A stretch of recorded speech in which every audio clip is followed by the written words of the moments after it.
Okay, Thanksgiving almost here, and it is looking and feeling more seasonal outside. Let's check in with 4-1 forecaster Seth Sanders with some cloudy, dramatic skies behind you there, Seth.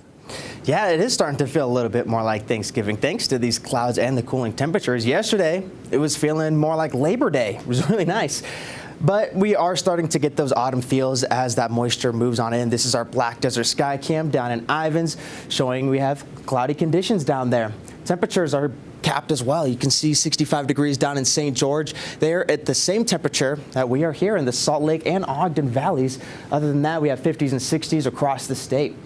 All right, let's take a look at that moisture. It is coming in from the Pacific Southwest, streaming through California, bringing some really bad flooding into that area, landslides, a lot of concerns there. But it's chewing up most of the moisture before it has the chance to get here, which is why we're just looking at cloud coverage right now. But it is going to continue filling on in, eventually reaching us by tomorrow. So if we're going out to the game tomorrow, it is going to be a little bit chillier, but still actually above seasonal norms. Even by the final quarter, 11 o'clock at night, we're still going to be above the average daytime high of 52, but it's still going to be on the chillier side, and that moisture is going to increase. Right around midnight, we do have the chance of some wet weather in the north, so pack a jacket if you're going out to the Lavelle Edwards Stadium down there in Provo. But southern Utah is going to be battling most of the precipitation for tomorrow, but as we get into Sunday, that changes. It spreads, expands across the entire state. What you see there in purple, that includes the mountains. They have the best chance for precipitation. A lot of it is going to be snow, but the Wasatch Front all the way down I-15, that's all going to be looking at quite a bit of precipitation. Let me show you here on our Futurecast. Here it comes down in the south. Southwest Utah impacted first, but it pushes further north. That front passing through the Wasatch Front by Sunday morning. That's when we're going to start to see our showers, but by Sunday afternoon, that's when we start to see more widespread activity. Very, very wet weather on your Sunday for eastern, northern Utah. It's going to be a soggy one down in the south as well, but just a little bit more isolated than it is in the north. And it's going to be much cooler behind it as well. So snow levels are going to be dropping down to 7,000 feet Monday morning, which would include the Wasatch Back, places like Park City. However, it has been very warm, and so the ground is warm. It's not going to have an easy time sticking, but above 8,000 feet, we will see some accumulations. And then as we get into Tuesday, we have another surge of moisture starting to push in from the south.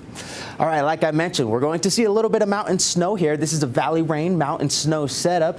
Southern mountains are under a winter weather advisory late Saturday night into early Monday morning, with snow totals in the 4 to 8 inch range. We could see it up to 10 inches for some areas, and Bryan Head could get up to 12 inches. Northern mountains also performing well as the central mountains getting about 2 to 7 inches of snow, give or take a couple inches. The Cottonwoods will be performing even better, and that's just through Monday morning. Then we have more waves after that. This upper level Futurecast walks us a little bit further. Here's that system that'll be impacting us tomorrow and this weekend, passing through the north on your Sunday. Monday, we have a reinforcing shot of cool, soggy air moving into the area. That's going to stick around. Now, as we get into Tuesday and Wednesday, that low pressure system dips further south. The showers will dip south as well, but we'll still have lingering moisture up here in the north, so we'll still see a couple of isolated showers. And then we could get another wave of wet weather right behind this one. We have a whole convoy of low pressure systems moving in from the Pacific, bringing that cooler Pacific moisture into the region. Temperatures tomorrow are going to be in the 60s across most of the state, 50s for some of the cooler spots, and 70 degrees for St. George. But don't get used to the warmth, because as that cold front passes, those temperatures are going to drop. Showers tomorrow evening for St. George, scattered rain showers on your Sunday with temperatures in the 50s and windy conditions, becoming more isolated Monday, but picking back up on your Tuesday and Wednesday. And we could see it hold all the way into Friday. We need the moisture, so we'll take what we can get. The Wasatch Front has a chance tomorrow night, but Sunday is looking like the wettest day for the next 7. Starts to taper off Monday, Tuesday, Wednesday, but there is still isolated showers in the forecast, and there will still be moisture after that. So really every day this week, there's going to be a chance. Hey, we'll take it. We need it. We need it. We do. For sure.